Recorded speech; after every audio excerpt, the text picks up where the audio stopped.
តាមបតៃមហិស័យមកខ្មែរលើកនេះជួបជាមួយនឹងកីឡាករមួយរូបនេះសោះអ្នកលេងដាវសាមរ័យជប៉ុនតៃមហិស័យបាទគេធ្លាប់ចាញ់តែកីឡាករកម្ពុជារបស់យើងមួយរូបតែប៉ុណ្ណោះគឺក្របីព្រៃពេជ្រសម្បត្តិក៏ប៉ុន្តែគេសងសឹកបានមកវិញនៅឯប្រទេសជប៉ុនកាលពីយប់មិញនេះតៃមហិស័យបូករួមជាមួយនឹងមិត្តរួមអាជីពរបស់គេបានធ្វើដំណើរមកដល់ប្រទេសកម្ពុជាក្រុងនឹងការប្រកួតនាថ្ងៃទី3ខែមេសាខាងមុខនេះកីឡាករសញ្ជាតិជប៉ុនរូបនេះបានវិវត្តខ្លួនយ៉ាងល្អមែនទែនទាំងបច្ចេកទេសទាំងអាវុធទាំងកម្លាំងនិយាយរួមទៅ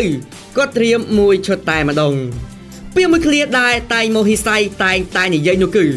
ខ្ញុំសង្ឃឹមឈ្នះគ្រប់ការប្រកួតខ្ញុំតែចង់បានអ្វីដែលថ្មីក្រឡេកមកវិញដៃគូតៃមហិស័យគឺជាកីឡាករមួយរូបដែលពូកែឆ្វេងមួយរយៈចុងក្រោយនេះគាត់តែផ្ដួលដៃគូឲ្យសន្លប់ជាញឹកញាប់ចាញ់តិចជាងឈ្នះការប្រកួតចុងក្រោយគេទទួលរងបរាជ័យនៅឯប្រទេសអូស្ត្រាលីគ្រាន់តែលើ admin និយាយបែបនេះបាទបងប្អូនយើងប្រកាសជាស្គាល់ហើយម្នាក់នោះគឺអ្នកលេងរទេះជើងមុខសេតចម្រើនគុណខ្មែរមិនមានអ្វីប្រែប្រួលច្រើននោះទេចម្រើនគុណខ្មែរនឹងត្រូវជួបជាមួយនឹងតៃមហិស័យចម្រើនគុណខ្មែរគឺជាបេក្ខភាពតែម្នាក់គត់ដែលស័ក្តិសមជាមួយនឹងតៃមហិស័យដោយឡែកកីឡាករផ្សេងទៀតរួមមានក្របីព្រៃពេជ្រសម្បត្តិរីហ៊ូមៀឈុតសេរីវ៉ាន់ថងសុទ្ធសឹងតែធ្លាប់ទទួលរងបរាជ័យក្រោមថ្វីដៃកីឡាករសញ្ជាតិជប៉ុនរូបនេះចំពោះការប្រកួតរវាងតៃមហិស័យជាមួយនឹងចម្រើនគុណខ្មែរនាថ្ងៃទី3ខែមេសាខាងមុខនេះតៃម៉ូគេមានភាគរយឈ្នះច្រើនជាងយ៉ាងណាមិញក៏មិនអាចមើលរំលងចម្រើនគុណខ្មែរបានដែរចម្រើនគុណខ្មែរគេមានជើងធ្ងន់គេមានដៃធ្ងន់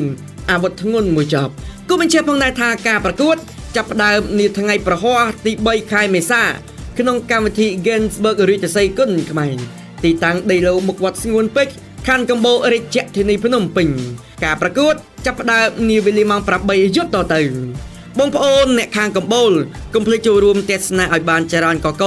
ថ្ងៃប្រហ័សទី3ខាងមុខនេះហើយអរគុណប្រិមិត្តយើងសម្រាប់ការតាមដានទស្សនាវីដេអូរបស់ខ្ញុំបាទ Admin ផនិតបើសិនជាតៃម៉ូជួបជាមួយនឹងចម្រើនគុណខ្មែរថ្ងៃទី3នេះបងប្អូនយើងយកខាងណាដែរបើសម្រាប់ Admin វិញបាទគាំទ្រកីឡាករកម្ពុជារបស់យើងហើយសូមអរគុណ